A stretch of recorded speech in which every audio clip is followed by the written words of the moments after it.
let's play a game. Let's play a game of trying to list all the things that you know that are important from the state of Pennsylvania. Now, whenever I think of this, I think of a couple of different things. I'm from the western part, so I immediately think of the Pittsburgh Penguins and the Pittsburgh Steelers. I also think in baseball lore, not of the Pittsburgh Pirates, but rather that Pennsylvania is the home of Ken Griffey Jr. But in baseball, we do have the Philadelphia Phillies, who are kicking some serious ass. But whenever you think about music, there's not too many people that you actually think about, not too many groups that actually come to mind. Circle of Dead Children is actually one, but it's not the one that I really plan on talking about today. It's actually a band that's from the Lee Valley here in Pennsylvania that I'm going to start a discography of. Now, yeah, I know, I'm a little bit backlogged on my Pantera discography. Don't worry, it will come. This is actually partially to satisfy a request of one of my diehard followers, but also something that I kind of wanted to do ever since I did the review of the latest Shadow Gallery album from 2009 last year on my Cover Killer channel before it got suspended. And that band is, of course, Shadow Gallery. Now, Shadow Gallery actually has been around a whole lot longer than the number of albums that have been produced by this band may suggest. There's only a total of 6 albums in their catalog, so this will be a relatively abbreviated album review discography. However, these are all albums that definitely deserve their own little piece of time out of my busy schedule, so to speak. Now, the first album is simply entitled Shadow Gallery. It is, as we would say in the business, eponymous, or self-titled. And this is an album that was released in the very, very early 1990s, like right around 1992, where this group got their deal, they got their moment, they got their chance to really put out their sound, their style, their brand of progressive metal, and this is where people first got to really get their taste of it. There are 2 bands that I'm definitely going to be using their names a lot throughout these reviews. I will probably be using Dream Theater and Queensryche a lot in these reviews, so just get used to it. It's something that there are frequent comparisons to these 2 bands, but I'll explain to you as to why. That way, whenever you keep hearing these names, you won't be like, the fuck. So at any rate, this first release, this first album, this self-titled release, was nearly 60 minutes long, is nearly 60 minutes long, should I say. In fact, it only misses the 60-minute, hour-long mark by only 4 seconds, and there's 7 tracks on it. So you know right away, if you're a fan of progressive music, that this is something that's not all that uncommon. 7 tracks, 60 minutes, the fuck, that's normal, that's nothing. Come on, bring on the pain.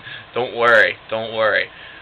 These are the names of the 7 tracks on this particular release. We have The Dance of Fools, we have Dark Town, Mystified, Questions at Hand, The Final Hour, Say Goodbye to the Morning, and The Queen of the City of Ice. Now, The Queen of the City of Ice actually makes up most of side B of this particular release, if you want to go that particular direction with this, as it is 17 minutes and 10 seconds long. And this is something you're going to notice, especially in the earlier Shadow Gallery discography, is not all that uncommon. These longer tracks, these lengthier opuses, are something that early Shadow Gallery boasted a lot. You're going to see that a lot more in Carved in Stone, and especially whenever we finally make it to their album Legacy. Now, this is a release that, for me at least, definitely shows Shadow Gallery's inexperience, but also boasts some of their greatest material. This is a very, very good, solid release all the way through, but you can definitely tell this is a band that was just getting their foot in the door. They were just getting to actually show their stuff. The production value is a little bit light. You can still hear a little bit of perhaps a nervousness in Mike's voice, but the instrumentalization is really what binds this together like a really awesome, super adhesive Gorilla Glue. And the vocals, even though I say they do sound a little bit nervous, they're really not all that bad. This is actually partially due to the production of the time.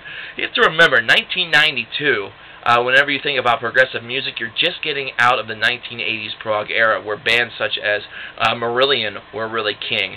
And you're moving into this era of Dream Theater, where they had just released their first and second albums, and the whole new age progressive metal sound that maybe we're a little bit more familiar with here in the 2000s and 2010s has not yet really fully come to fruition. This is something where the turning point came around the middle to latter part of the 1990s decade, where you really start to see a huge turning out for a lot of progressive bands.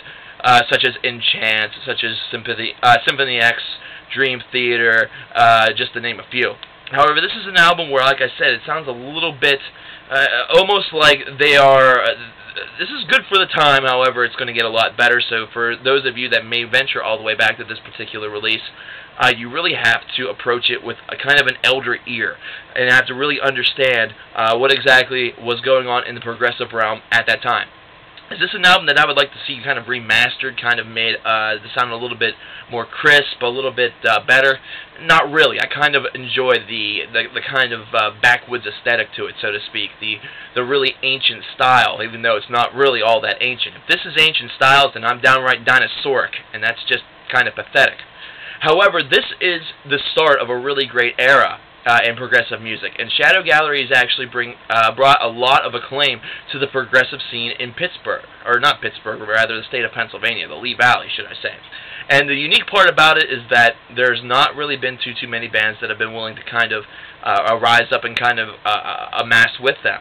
You still see that Pennsylvania is not exactly a hotbed for a lot of band action. You don't see a lot of bands that you can name off the top of your head from this particular state. Most of them are only stars at the local or regional level.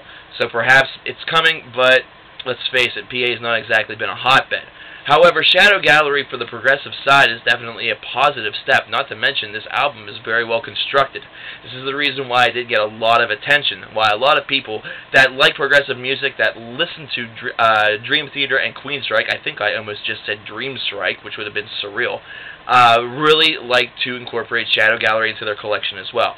The vocals definitely remind you a lot of Jeff Tate at some moments. He has a very, very strong high range as well as a very, very fantastic middle to lower range as well.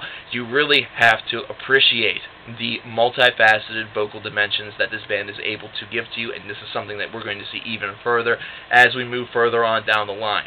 Now, I understand I really didn't talk too much about this album, and the reason why is because if you're new to this band, I want you to go back to this record, and I want you to formulate your own opinion. Why do I do this whenever I'm an album reviewer? Because the sense for this album is to give you a little bit of history. The real fun is coming. The real fun is in the last 5 releases. Why? Because this debut is something of a kind of a time capsule back to a simpler time, a different time in the progressive metal realm, where it was really just starting to take off. So what I want you guys to do, if you don't know about Shadow Gallery, or if you do, but you have never gone back to this early era, I want you to do what I did the other night, which was go back to this record for the first time in quite a while and just listen to it and kind of be immersed into it. This is one of those records where, even though it is very lengthy for 7 tracks to the untrained listener, it's something where you can continue to listen to it all the way through, and even though you might think that you've gone through 3 tracks whenever you've only gone through 1, it's not an experience that is negative for you. I gotta say this, the best is yet to come, but I want you guys to go back to the past. And no, it's not to play a shitty album that sucks ass. And yes, I make that reference directly to everybody who claims that I am trying to steal or weasel my way into the AVGN's popularity. Not at all. But this is something where you can go to the past and you can play a really good album that actually set up a great future. However, this great future is something that we actually would not come into contact with for another 5 years. Why? Well, you guys are just going to have to stay tuned to find out.